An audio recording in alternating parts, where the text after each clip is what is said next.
The Journey to Become an American by Serena Sousa.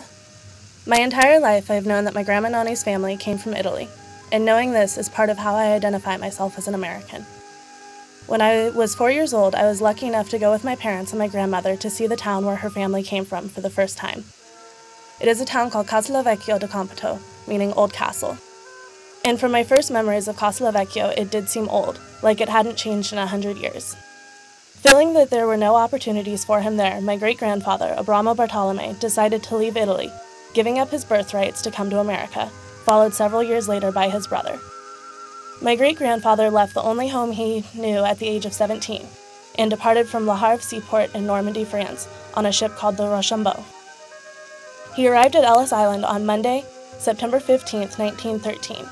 At Ellis Island, he, along with all other passengers traveling on third class, were subject to a 6-second health inspection and were asked a series of 29 questions.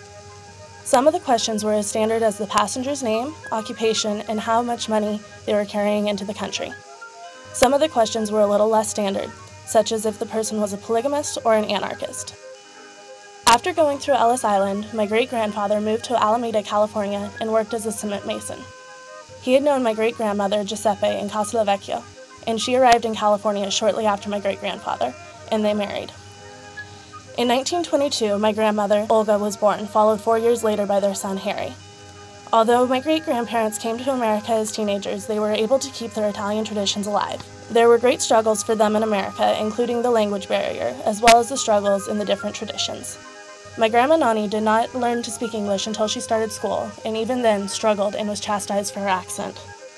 My great-grandparents found that it was better to come to America despite the difficulties than stay in Casalovecchio. However, many people stayed and made lives for themselves. My grandmother's cousin Dino has a beautiful home in Casalovecchio known as the Mushroom House. He is known in the area for having the best olive oil in the region. He is one who has made a life for himself in Italy. Many of my relatives who stayed had families and died there, and will forever rest in the cemetery across from Dino's house. My grandma and her cousin have been privileged because of their parents' sacrifice. They were immersed in both worlds, Italy and America.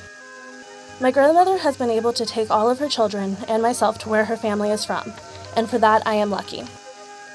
Because even though I was born in America and am an American, I will always know where I came from, and that there were many struggles for my great-grandparents to get here.